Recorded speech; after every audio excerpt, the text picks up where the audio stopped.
Okay, here we are, Wealth Creation Show, and we are talking about Necker Detox. Necker Detox, yeah. Tell you what, it's some come down. Honestly, wow. We're in Miami, by the way. Yep. This is all the high rises. See when you see these lit up at night, you just think they're apartments, but like double ceiling, double height apartments. They're big. You know the things that you see at Las Vegas when you see these big, massive penthouses that they have. For example, the Hangover. Yeah. The Hangover, like that. And Caesar shine. and what was the other one? Rain Man. Yeah.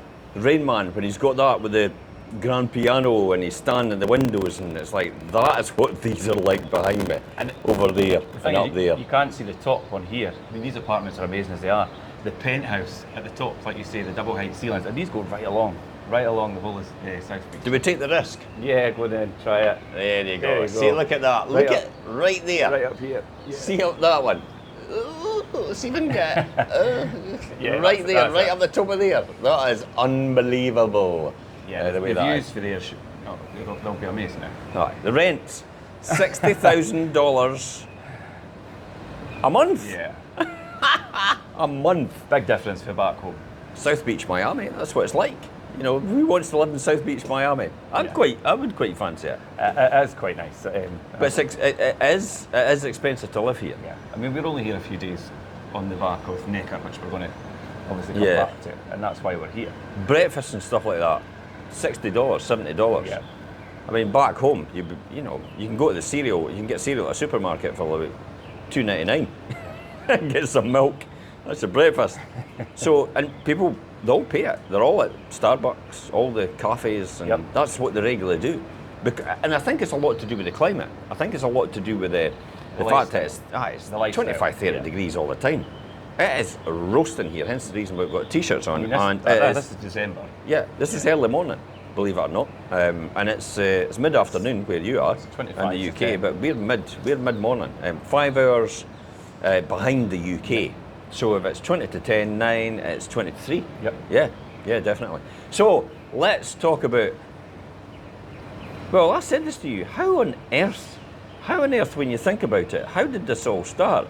How did we end up on Necker? Do you know, it's funny you say that, and it's when you post on social media and things, and people come back to you like, oh, how are you there, and why are you there, and how did that happen? And sometimes you kind of question yourself, how am I here? What am I doing here? But then when you Well, how think did about you it- get here? Because at the end of the day, when you think about it, did you ever think? Because when you first started with me, you were a trainee.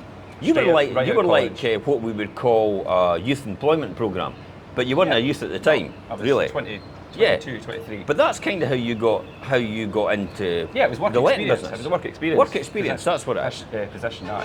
And I just kind of Did you say progressed. pish position? Put my teeth in.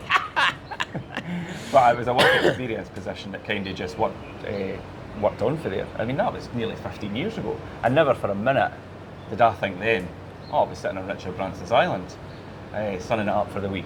And I did. I've got to admit, I did. Jim, your aspirations and places where you expected to be in life are obviously a lot different from what I thought. But then it changes your perspective as well. And people might look at social media and think, oh, you were on a big jolly holiday. And it was good, it was great. And I asked you what to expect from Necker. Yeah. And you say, you'll see when you get there. And I feel it's a lot more about the people that were there, the group that we had, networking with people, having that discussion about each individual's background and where they've come from and where they're intending to be and their journey. And that's what I took from it most. I think it inspired me to do things slightly different and have maybe a wee bit more motivation to achieve my goals and get a wee bit further. Pandora's box has now been opened. Yes, I would definitely say that. The lid is lifted on the glass on this ceiling. Yes. That you maybe thought to yourself, flipping heck, it's like, this is Let's how, drive things this to is another what you level. could do. Yeah. This is the next level. This is, I mean, I would say it's next level, but for most people, it's the ultimate. That is the level. It's the ultimate. Yeah. So how did I do this? Yeah. I think I got inspired, and it was like, Richard Branson to me was a I was just fantastic gonna role say, model. Richard inspired you. That's the whole point, and I always admired Richard from a very young age. You know, when it was Virgin Atlantic, when he was doing all the, what was pre-social media, which was all the marketing he did, and literally he got all the advertising for free because he was doing all these, what you would say at that time was crazy things, like flying in on helicopters dressed as a bride to promote virgin brides. Like all these, like abseiling down the side of a building to promote something else. So all these different things was on the media, and he was getting free publicity all the time. The Coca-Cola Times Square and the tank, and basically turning the pretend tank at the Coca-Cola sign and pretending to obliterate it, which Coca-Cola took umbrage to and wiped him out with Virgin Cola. But that's another story. I mean, he's still here, even though that happened. It's still here, and he's still, Virgin's going from strength to strength all the time. But how did I end up like that? Well, I remember seeing Necker Island, and it was a couple of London taxi drivers. Yeah. And they saved up every year at that time, and it was £10,000 for the week at that time. And I think that was 1980s, so around about then, maybe late 80s. And I used to sit and watch that about, how it was maybe one of these extravagant holidays or something. Yeah. And how they saved up every year to go to Necker Island. And I thought, God, imagine being there. And then I thought to myself, if that's his home, maybe there's a possibility that you could bump into him at some point in time. Little did I know, it was like I'm out cycling with him and everything. And do you think you've met Richard a few times, and unfortunately I didn't get a chance to go over there due to circumstance, but even just to be around him, to feed just some sort of knowledge or imprint something from him and everything that he's got. Because you've just given us really good examples of how his marketing strategies, his customer service, everything that he implements in his companies have took them to where they are just now. So there's always something to learn from Richard, even if you're around him just for 5 minutes for a conversation. You see he's quite inquisitive about the people that he meets and what they do as well. Well, the first thing he says, if you've interacted with the Virgin brand at all, the first words out of his mouth are, what could we improve? What was your experience? Not how did you get on? Yeah. He doesn't say what was your experience, he says what could we improve? Yeah. And I think that's a better way of looking at it. What can we improve in our system? And not saying, what was your experience like? Because it's like, well, people's experience can vary depending on how they feel at the time. Or what their expectation was. Yeah, and against what their expectation as well, and what their benchmark is. And that's why I said to you about Necker Island, that's why I didn't want to tell you anything about Necker Island and what to expect, because I thought to yourself, I'm going to get you on a different plateau here, and you're going to have higher expectations. So when you get there, you'll think, this is maybe not what I thought. Yeah, and you were right to do that, I think. Definitely, because I then went in there with a clean slate. It's funny how I'm always right, yeah. Yeah, Jim, you are 90% of the time. Just 90? No, you usually are. Room for improvement, I think. There's always room. So how did I end up there? I think it was, and how did you get the wealth to actually do that? Yeah. And I think that all goes back to originally how I was motivated from a very young age to be ultra competitive. And I think that was probably driven by my mother more than anything. Mm-hmm. And it could be a lesson or a blessing. It could be both, to be honest. Sometimes it's been a curse. It's like you're always determined to do something when that's not the right environment to do it. Sometimes you've got to pull back and your nurture, in other words, how your mother's taught you or how your parents have taught you or whoever it is has been your peer groups.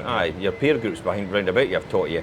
Your nurture is generally, you want to do that, but then you have to realise that sometimes that's not the right occasion to do it. For example, if you're all volunteering on something, and you come in and you act like they're your employees.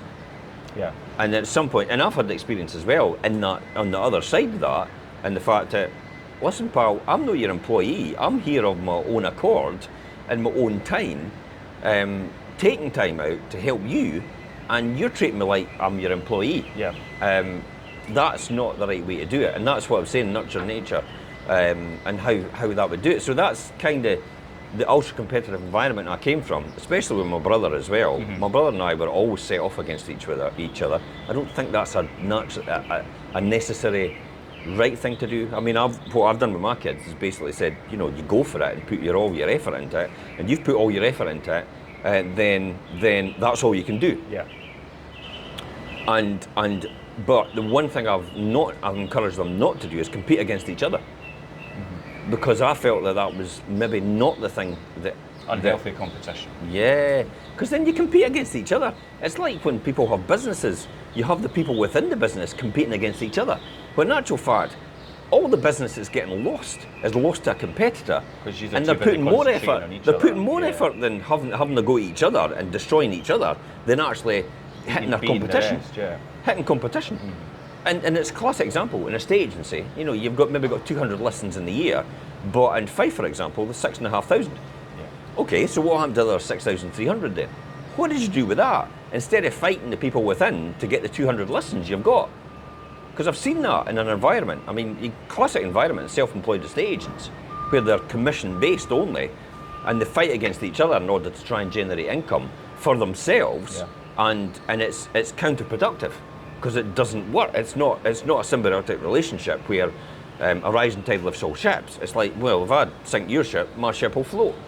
That's not the healthy environment. And another thing that you taught me this very early on in business, and especially with estate agency and lettings and things, is don't concentrate on other agents and what they're doing and try and replicate or be the same.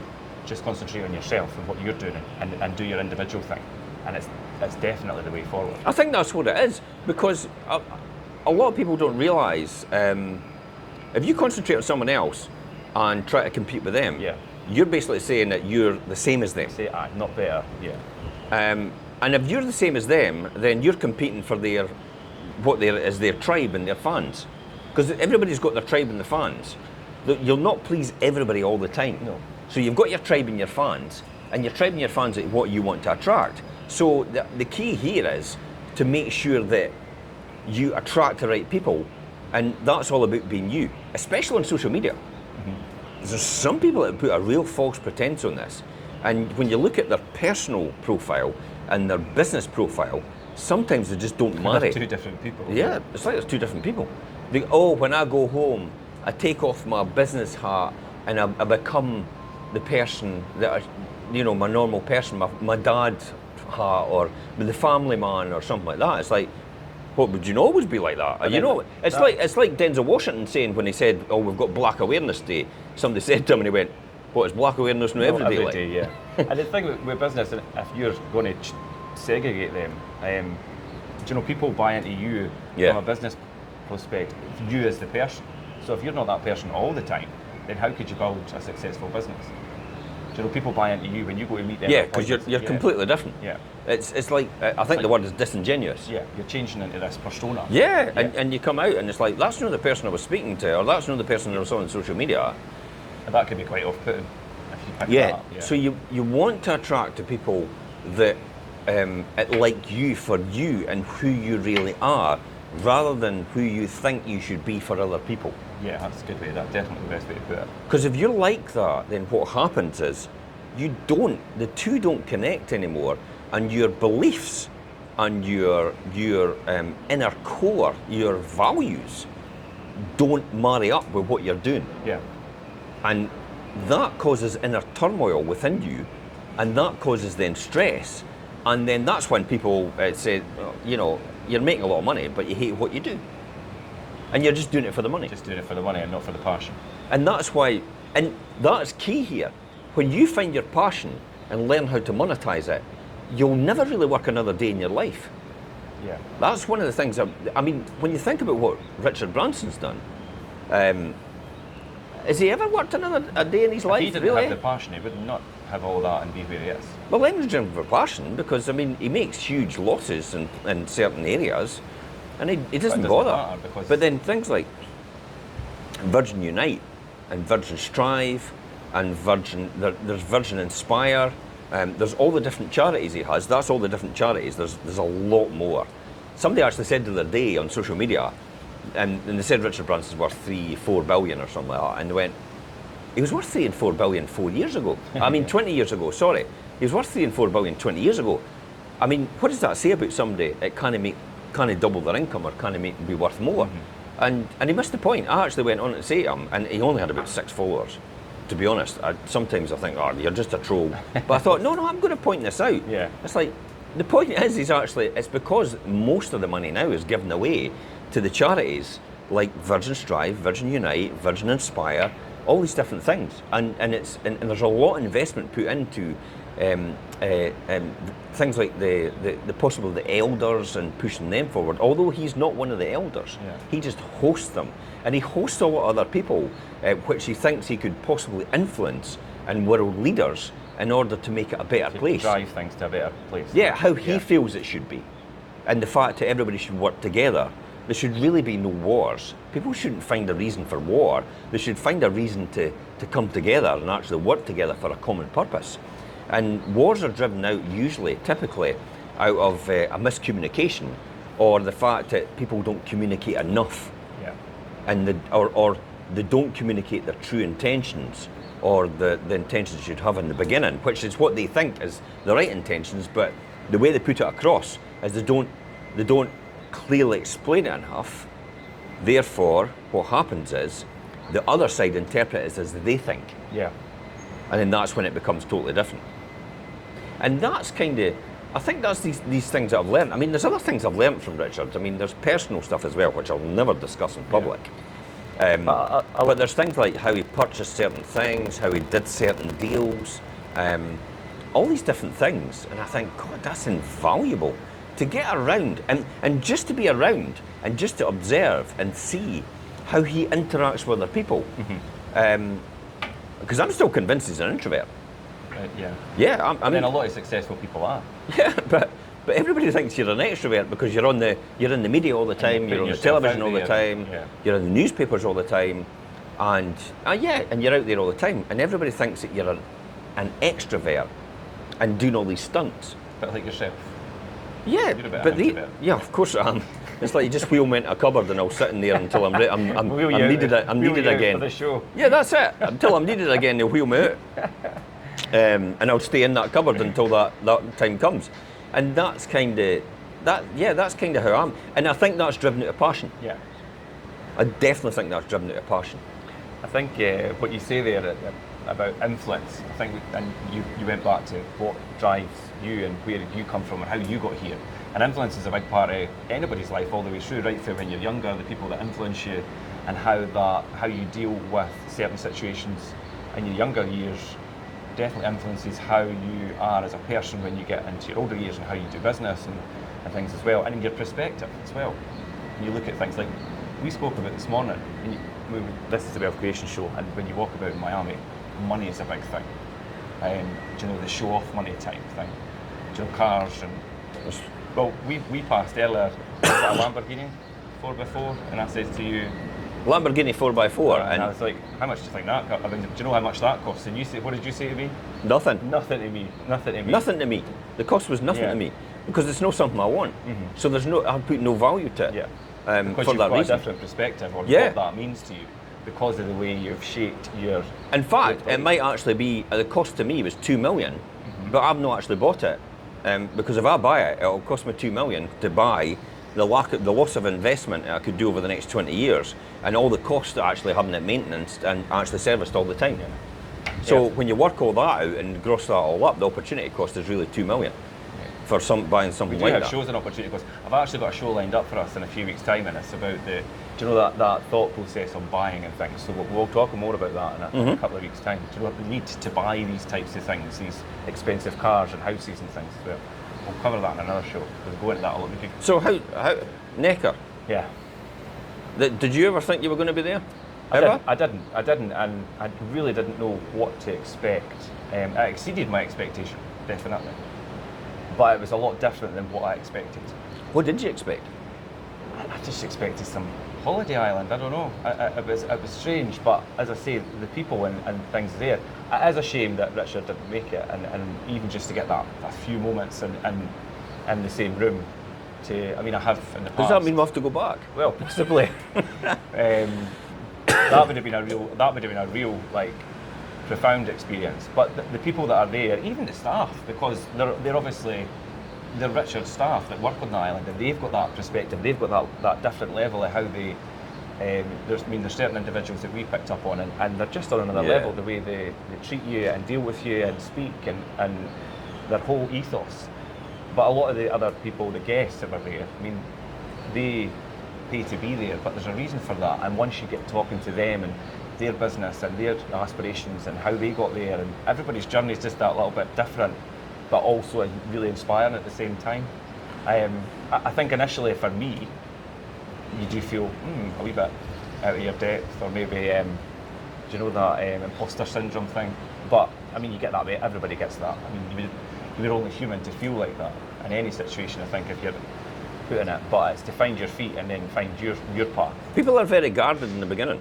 I would say that. Just a wee bit. They're very guarded in the beginning until you let down your guard. Yeah. And when you let down your guard and show your hand, if that makes sense, then they tend to come out of their shell as well. So even wealthy people are like that as well. Yeah. Even people that have got wealth, they're pretty guarded because maybe their privacy, because people get access into their life, maybe it's something they feel that they need for themselves. They feel a wee bit like... Yeah. I mean, there was a few individuals straight away and spoke to things, and then there was others that wasn't until further through the week. Later on. Yeah. I mean, that's like me in any situation. Most of the time, when I go into a situation, this is, for people that don't understand that, even though, I mean, everybody thinks, Jim will do anything, he can do it, all the rest of it, he's brilliant at everything. But it takes me a wee bit of time to adapt to a certain situation. I mean, especially when you go in a group of people you don't actually know. And I tend to be a person who likes to get to know people first, and who observes people first, before I actually jump in and actually and do that. And then kind of working out your place. I'll be honest, I tended to find I needed to put a bit of fun into this. Mm-hmm. Hence the reason why I was doing these sort of outlandish things. Yeah. To get people to open up a bit. Because when to make it fun and know to like. Because when you get people to open up and you have fun with them, you find the real person within, but you're also more genuine with you. You also get out of them more rather than actually get this guarded version. Because quite rightly, they've probably lived all their life being quite protective, because there is a mentality of eat the rich. Yeah. Which is bizarre, and I think it'll always be here, this wealth and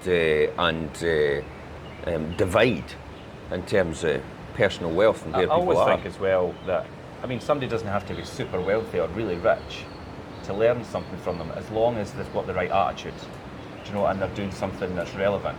They don't need to be super wealthy and super rich. I mean, fair enough, somebody that's in that position, you've got a lot to learn from them in terms of business things, but even just Joe Blogs, if they've got the right attitude and they're doing the right thing, you could learn from them. But that's when it comes down to the thing about, it doesn't actually take you money to get to Necker Island. Mm-hmm. It's not necessarily money, that's one route, but you can be on Necker Island by the person that you are. Yeah.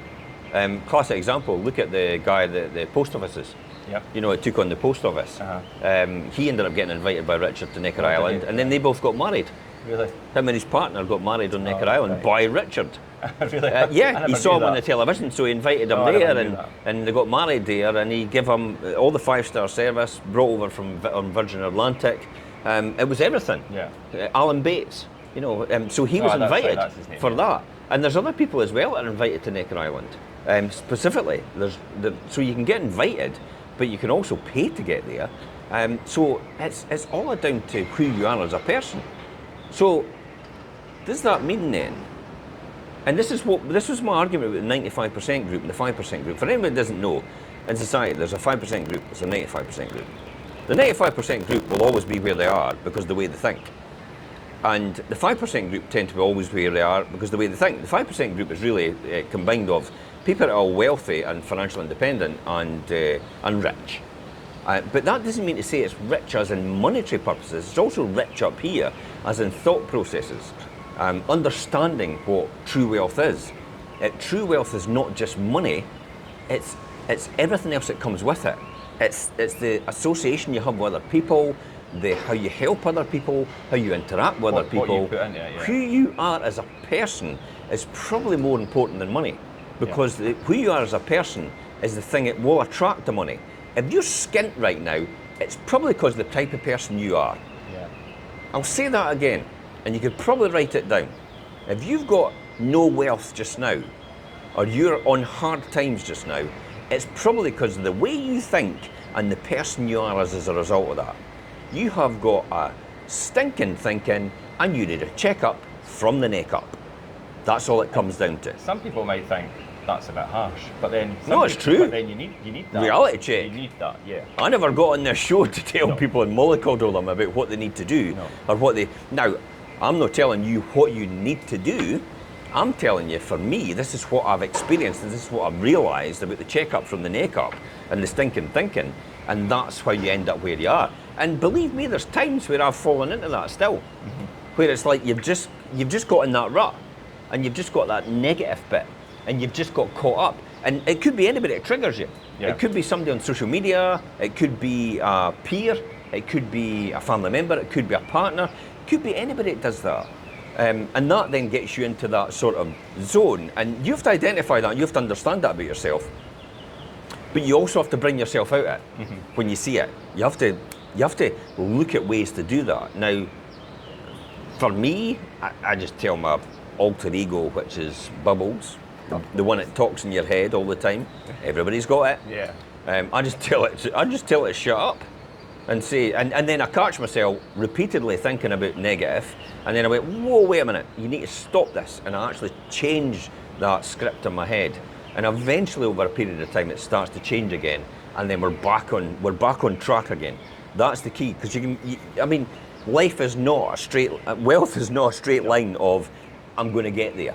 You know, you can fair enough, you can go and try and get there as quick as you can in terms of wealth, but it'll be like that all the time. Every single time it'll be like that, trying to get to where you want to be in terms of your aspirations. Do you know what I would add to that is, and people might think, do you know, I don't have the skill or I don't have the ability or to do this and be successful and things. And I actually just said this to my niece this morning. She's doing her English prelims, and she's not 100% confident about it. She says, I think I've done all right. I says, do you know, half the battle is showing up and being present. You could do that. You don't have to be the most skillful and the most knowledgeable. If you turn up, show up, and do that relentlessly, that's half. Yeah. You can only do it. I mean, the only way you'll fail is actually no turning up. Yeah. And actually no sitting it. Because people might think, I can't do that, I'm not going at all. But if you went, I've done it. You might actually realise your feedback might be, you're really good at this bit, but not this bit. So I did it years ago. Yeah. I remember being at college and I was doing my exams for accountancy. Now, bearing in mind, I came out with accountancy with top student, National Certificate Computer and Business Studies, top student in HND in accountancy, top student, and then top student in ACCA professional exams, Association of Certified Accountants, professional exams. So 3 of that, and yet at one point in time, I wouldn't sit an exam because I thought I was going to fail. You thought you weren't good enough to do it? I thought I was going to fail. And I wouldn't sit it rather than actually admit, just for the fact that I didn't want to actually fail. So I felt that if I don't sit it, I won't fail. Yeah. I don't know how I got into that rut. I think it was a lot of stress. I think it was putting myself under pressure. I think it was what I thought other people's expectations of me was. Mum. Your mother, most of the time. Other people's expectations of you were, and yet, but she wasn't doing that to me. It was in my head. Do you know, to use exams as an example, and it's, well, there would be no grades when you done them, but standard grades when I done them, and they're NATs now, or NAT 5s, or whatever they're called. Not turning up because you don't think you're able is a fail. Turning up and just writing your name on the paper, I think you get a 7 or a, do you know, it's at least it's a mark, just for writing your name. Yeah, and then what I was told is don't labour on the stuff that you'll never get an answer to. Concentrate on the stuff that you know. Yeah. So get all that done first, and then go back to the stuff if you've got time that you couldn't get an answer to. Because the object of the exercise in the exam is to get past 50%. It's to be the best at what you're good at. Past 50%. That's all you need to get at that point in time. And then everything else after that is a bonus, because as long as you pass. Now, it depends on how driven you are. I had a friend at college at the same time who just thought, as long as I get past 50%, that's all I care about. Whereas I'm like, as near enough as the 100% I can get, that's all I care about. That's the half empty, half full. Yeah, I was like, let's shoot for the stars, we can catch the moon on the way down. Yeah. Where he was like, yeah, I'll maybe just get to the moon. Yeah. No, that'll maybe be all right. And if anything else happens, just by sheer luck and and not determination in that person's instance, then that'll be great. So, needless to say, that's what he did, and that's what I did, and we're from that point in time, actually, we're opposite ends of the spectrum in terms of how we are. So it's quite interesting. So coming back to Necker Island, the detox, and what we've learned, what I've learned, I've probably learned a lot of lessons out of the interaction, out of seeing how other people interact. I've probably learned a lot of lessons about the networking. I've certainly learned a lot of lessons from Richard. I've learned a hell of a lot of lessons from Joan.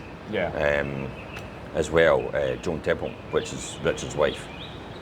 So I've learned a lot of lessons from Joan. I've learned a lot of lessons from their staff as well, just about how to treat people and how to actually treat people even though you're being treated badly. Because I've seen how some people have interacted with them, and it's not right. It's not nothing. But they've actually still kept their cool. They've still worked properly. They've still done what they need to do. Maintained that level. And I'm not like that at all. If I see something that's wrong, I'll speak up straight away, and I'll just get in there and see that. It was like the other night we were walking along Ocean Drive in Miami. Mind that boy was shouting at the girl on the veranda, and you were going, "Let's go," and I'm going, "Wait a minute, I'm seeing what this boy's doing," because I was about to shout up at him and go, "Hey pal, pick on somebody your own size and come down here and see me." She was kind of cowering on her sun lounger or whatever, and he's throwing the phone about. And I was just mortified. So I was actually about to say something against my better judgment, because then I thought to myself, "Wait a minute, they've got guns in America, haven't they?" It's maybe not a case that you'll get a kick in the head. It's maybe a case you'll end up getting shot. Hey pal, for the balcony, boom. So that's kind of got me to move on. I kind of then saw my mortality flash before my eyes, and I thought, nah, this is maybe not the thing to do. But he did. I think he did at the side of the corner of his eyes, know that there was something going on in it. But that's the sort of thing. So I think it's taught me a lot. But it all started for me in terms of how I got there. Was investment. Invest, and invest more every single month, no matter what you can do. And what I mean by that, maybe that's what you're just about to ask. What do you mean by that? That's a good question, Richard. What did you mean by that, Jim? Thank you. What I mean by that is you either pay the price now or you'll pay it later. But I tell you what, paying the price now is better than getting the invoice from regret. Later and it's a big, big one. And it's a classic example about doing the hard work now, putting the investment away now in order for the future, in order so you can have the choices in the future. And that's a classic example, because if you don't do that, the choices in the future won't be there, and that's where the regret comes in. Because then you think, because I've heard it from a lot of people, and if you're tuning into this right now and you're listening to our podcast even, you'll be sitting saying to yourself, well, it's too late for me. Never too late. It's not, no, it's not, never too late. Because most people say that and they resign themselves to mediocrity, for want of a better way, when they could have had a lot more in their life, because they just give up. It's that classic example of, like me with the exam. I'm not going to sit it because I might fail. Wait a minute, but how do you know you're going to fail? You've not even sat it. And I think I did sit it, and I just passed at that point in time. Because I kind of forced myself to it. But I remember it was a trembling wreck at the time. That's how bad it was. I even had my hands break out all over. I had to wear cotton gloves and put Betinavate on all the time because my hands were really bad, and it was due to stress and nerves. And that's all it was. It was nothing to do with money. It was everything to do with the fact that the expectations I put on myself and the pressure I put on myself to get the ultimate, passing these exams, to get distinctions and everything. Distinction is something that's over 90% in terms of your subject. And that's what I did to myself. So there was a lot of things I saw in the very beginning and a lot of pressure I put on myself. Also, I started reading. When I met my mentors in my early 20s, I started reading. They taught me about reading and reading the right books, which are so important, and making sure you get the right information from the right people and not the so-called gurus, the fake gurus, who potentially, they're just out to sell you a course. Now, that doesn't say anybody selling courses is not teaching the right thing. No, that's not the point. But what I would say is, what Keith Cunningham says, which is Rich Dad, of the Rich Dad Poor Dad books with Kiyosaki, Keith Cunningham is Rich Dad. What he used to say is, make sure they're eating their own cooking. In other words, they're teaching you what they're doing themselves. Yeah. And this is a really good example of this. If you're working in a full-time job and you go to learn from somebody that's teaching property investment, but they've never worked in a full-time job and done property investment at the same time, they have no idea about how your journey is or what you need to do. They have no idea how to teach you how to do that, because they're potentially investing in property, but they're selling you courses to fund that. Yeah. That to me is somebody, because most mainstream people that invest in property are usually typically in a job. And somebody that's never really done a job and invested in property at the same time really can't teach you what you're doing. Hence the reason why there's a big fallout rate in these so-called gurus, because all they're doing is selling the courses to fund them in order to invest in property. Yeah. And to me, that's a guru. You could argue that's a job, but you're not actually, you don't, because you're self-employed then, and you can have a choice whether you want to work or not. And that's a completely different different thing. Yeah. So these people tend to teach other people, and they get them to work with them in order to be mentors for the other people that come after them. So they're just one step ahead of them, and they get a commission split, and they kind of use them as interns. That's how they do it. Use them for labour, yeah. So the people that have been on the course before then get used for internships, and they maybe get a bonus every time they sell a course to you. The people that come in, the new people that come in, and I think personally that's the type of course or the system that you would probably want to avoid. Yeah. I think it's people that are walking the walk and talking the talk, and actually know what they're doing, and they've been there, they've understood it, and they know what your circumstances are, and they're able to understand and sympathise with your position. Yeah. Because if you've got a time where you've like, I'm absolutely destroyed, I've been at work, I'm so stressed, I really can't go out and do what you told me to do, and they're going, yeah, but you need to do this, and it's like, well, how do you know how they feel if all you're doing is selling courses? You're not doing what they're doing. You don't understand their predicament or what situation they're in, and you can't get them out of that hole, or you can't teach them how to get out of that hole. Because you've not got the experience. All you're doing is fumble about your cell and see how you get on and see if that works for you. Yeah. Which will not help someone when they're in that kind of mind frame and struggling. Yeah, so that's kind of how I see the investment business and paying the price now, because the invoice of regret will be a lot more later. Yeah. I think you have to start now. Putting away money every single month. I mean, a classic example, when I first started, it was always, and I still do it now actually, I still put money away every month. When I get a salary rise, for example, when I used to get a salary rise, I just used to put it straight to investment. Yeah. I never used to keep it. I just used to go, okay, I can live on that still, what I've got there now, what I planned now, and I'll put that straight to investment, and I kept investment as a result of that. When I got one-off bonuses, not from an employer, but from things like redundancy and stuff like that, because Elaine took a redundancy, got 3 times the redundancy money at Diageo when she left. We took that, and instead of spending it and having a great holiday and rewarding ourselves for the hard work that we've done, it's not really hard work, it's what everybody else does anyway. That's no hard work. The hard work is actually disciplining yourself to put that into investment. And not just blow it. Yeah, and I'm talking about investment as in proper investments that will reap a return and it will grow over a medium to long term. And I'm not talking about things like crypto. No. I mean, crypto now went to $110,000 and it's now down to 80 or thereabouts. Even if anything, if you're not going to put it into proper investment, put it in your pension. Or Think about the folk that have just invested in crypto at 110,000. They've now lost 30 grand. Yeah. If they've put 110 in, you've lost 30 grand in almost a month. Yeah.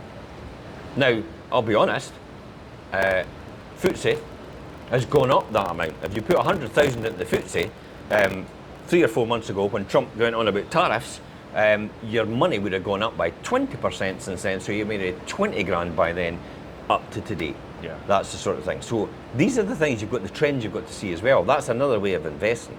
Now I invest in mutual funds. I do not invest in single stocks. Yeah. I do not stock pick. I do not trade. I just invest in a fund. That's all, a low cost fund, by the way. It's 0.6% of the fund in terms of the fees, and that is all I do. And all of the companies within the fund that I invest in are blue chip stock. Yeah. I am not taking any risks. I am not there to say like, oh, I could do high gambles in the NASDAQ, which is technology stocks, which could go up, which could go down just as quick. Yeah. Because it's went up quite exponentially recently, but hey, people tank. could be watching this later on, and it's maybe tank buying. Yeah. You never know. And I think that's the sort of thing you've got to learn. And these are the things I've learned out of the interaction with people at Necker, and interaction with the environment that you end up being within. Yeah. The key here is, and write this down, you get like the people you associate with. I'll say that again. You get like the people you associate with. In other words, if you associate with people that aren't doing that very well, are negative in their life, and they're always moaning about everything, take a good look at yourself in the mirror, because you're probably exactly the same. You could probably just take a look at your social media feed and actually see the things that you say on other people's feeds. Yeah. You possibly might even be a troll. And it's the old thing, and it does come back to things like you fly with the crows, you get shot with them. Yeah, I've heard that before. What was the other one? Don't hang about with these people. My mother used to say that, because it'll rub off on you. Yeah. Oh, by the way, Bone Cancer Trust here. Maybe look that up, Bone Cancer Trust. On behalf, research until there's a cure. Because it is a charity that's not that well known. No. Worldwide or even in the UK. So, opportunity, hence the reason why I wore it today. Listen, if you've got, this is a billboard, okay? I don't know if you're promoting Gucci or Armani or anything like that, but I like having my billboard promoting charities that I like. Yeah.